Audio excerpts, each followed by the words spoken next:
ಮಧುಮೇಹ ಮತ್ತು ಕಾಲಿನ ಆರೈಕೆ. ನಿಮ್ಮ ರಕ್ತದಲ್ಲಿನ ಗ್ಲೂಕೋಸ್ ಮಟ್ಟವನ್ನು ನಿಯಂತ್ರಿಸುವುದು ಏಕೆ ಮುಖ್ಯ ಎಂದು ಎಂದಾದರೂ ಯೋಚಿಸಿದ್ದೀರಾ?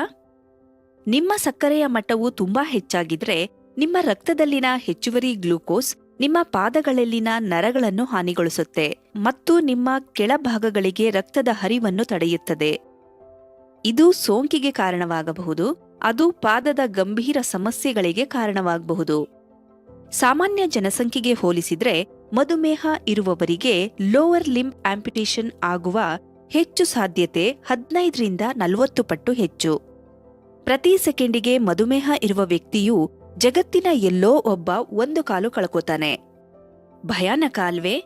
ನೀವು ಅಥವಾ ನಿಮ್ಮ ಪ್ರೀತಿಪಾತ್ರರು ಅಧಿಕ ರಕ್ತದ ಗ್ಲೂಕೋಸ್ ಹೊಂದಿದ್ರೆ ಅದರ ಲಕ್ಷಣಗಳ ಬಗ್ಗೆ ನೀವು ತಿಳಿದಿರಬೇಕು. ಮಧುಮೇಹ ಮತ್ತು ಕಾಲು ಆರೈಕೆ ಮಾಡ್ಯೂಲ್ಗೆ ಸ್ವಾಗತ. ಮೋಹನವರ ಮನೆಯ ಒಳಗಡೆ ನೋಡೋಣ.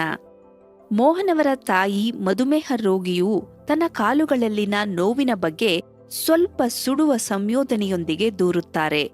ಪಾದಗಳಲ್ಲಿ ಕೆಲವು ಗುಳ್ಳೆಗಳು ಸಹ ಕಂಡುಬರುತ್ತಿವೆ. ಅಂತಹ ಲಕ್ಷಣಗಳನ್ನು ನಿರ್ಲಕ್ಷಿಸಬೇಡಿ. ಇದು ಯಾವುದೋ ಗಂಭೀರತೆಯ ಸಂಕೇತವಾಗಬಹುದು. ಅಧಿಕ ರಕ್ತದ ಸಕ್ಕರೆಯಿಂದಾಗಿ ಕಾಲಿನ ಸಮಸ್ಯೆ ಬರೋ ಎಚ್ಚರಿಕೆ ಚಿಹ್ನೆಗಳು ಯಾವುವು? ರೋಗಿಗಳು ಸುಡುವ, ಜುಮ್ಮೆನಿಸುವಿಕೆ ಅಥವಾ ಪಾದದ ನೋವನ್ನು ತೋರಿಸಬಹುದು. ಅವರು ಶಾಖ, ಶೀತ ಅಥವಾ ಸ್ಪರ್ಶಕ್ಕೆ ಸಂವೇದನೆಯನ್ನು ಕಳೆದುಕೊಳ್ಳಬಹುದು.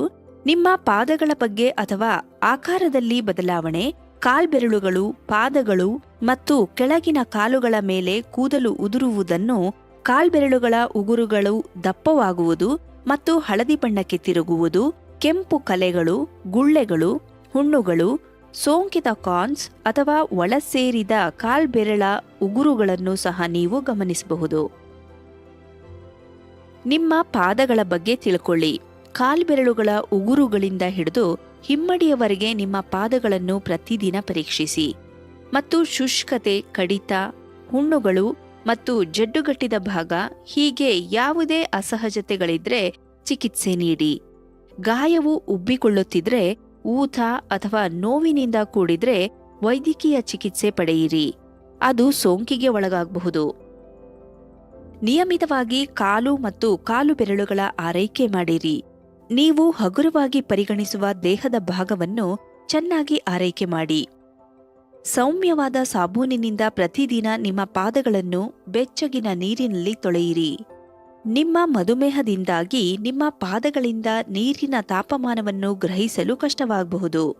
ನಿಮ್ಮ ಪಾದಗಳನ್ನು ಚೆನ್ನಾಗಿ ಒಣಗಿಸಿ, ಶುಷ್ಕ ಚರ್ಮವನ್ನು ಲೋಷನ್ ಅಥವಾ ಎಣ್ಣೆಯಿಂದ ತೇವಗೊಳಿಸಿ. ತೇವಾಂಶವುಳ್ಳ ಪ್ರದೇಶಗಳಲ್ಲಿ ಸೋಂಕುಗಳು ಬೆಳೆಯುತ್ತವೆ. ಆದ್ದರಿಂದ ನಿಮ್ಮ ಕಾಲ್ಬೆರಳುಗಳ ನಡುವಿನ ಪ್ರದೇಶವನ್ನು ಚೆನ್ನಾಗಿ ಒಣಗಿಸಿದೆ ಎಂದು ಖಚಿತಪಡಿಸಿಕೊಳ್ಳಿ. ಕಾಲ್ಬೆರಳುಗಳ ಉಗುರಿನ ಆರೈಕೆಯನ್ನು ನಿರ್ವಹಿಸುವುದು ಅಷ್ಟೇ ಮುಖ್ಯ. ಸ್ನಾನ ಮಾಡಿದ ನಂತರ ಕಾಲ್ಬೆರಳುಗಳ ಉಗುರುಗಳು ಮೃದುವಾಗುತ್ತವೆ. ಆಗ ಕಾಲ್ಬೆರಳುಗಳ ಉಗುರುಗಳನ್ನು ಕತ್ತರಿಸಿದರೆ ಉತ್ತಮ. ಒಳಬರುವ ಕಾಲ್ಬೆರಳುಗಳ ಉಗುರುಗಳನ್ನು ತಡೆಗಟ್ಟಲು ಸಹಾಯ ಮಾಡಲು ಬಾಗಿದ ಶೈಲಿಯ ಬದಲು ನೇರವಾಗಿ ಕತ್ತರಿಸಿ. ಕಾಲ್ಬೆರಳ ಉಗುರುಗಳನ್ನು ತುಂಬಾ ಚಿಕ್ಕದಾಗಿ ಮತ್ತು ಮೂಲೆಗಳಲ್ಲಿ ಕತ್ತರಿಸದಂತೆ ಎಚ್ಚರಿಕೆ ವಹಿಸಿ. ಅಂಚುಗಳನ್ನು ನಯಗೊಳಿಸಲು ಎಮರಿ ಬೋರ್ಡ್ ಬಳಸಿ.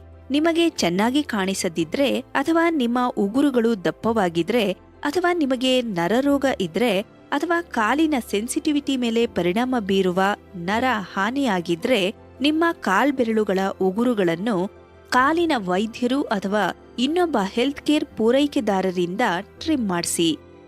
ಎಲ್ಲಾ ಸಮಯದಲ್ಲೂ ಬೂಟುಗಳನ್ನು ಧರಿಸಿ ನಿಮ್ಮ ಪಾದಗಳನ್ನು ರಕ್ಷಿಸಬಹುದು. ಮಧುಮೇಹ ಇರುವವರಿಗೆ ಪಾದಗಳು ಮುಖದಂತೆ ಇರಬೇಕು. ಪ್ರತಿದಿನ ಅವುಗಳನ್ನು ಪರಿಶೀಲಿಸಿ. ಕಾಲು ಅಥವಾ ಕಾಲಿನ ಸೋಂಕನ್ನು ಗುಣಪಡಿಸುವಾಗ ನಿಮ್ಮ ಅಥವಾ ನಿಮ್ಮ ಪ್ರೀತಿಪಾತ್ರರ ಮಧುಮೇಹ ಆರೈಕೆಯ ಬಗ್ಗೆ ವಿಶೇಷವಾಗಿ ಜಾಗರೂಕರಾಗಿರಿ. ಮುಂಚಿನ ತಡೆಗಟ್ಟುವಿಕೆ ನಿಮ್ಮ ಜೀವನವನ್ನು ಅಪಾಯಮುಕ್ತಗೊಳಿಸಬಹುದು.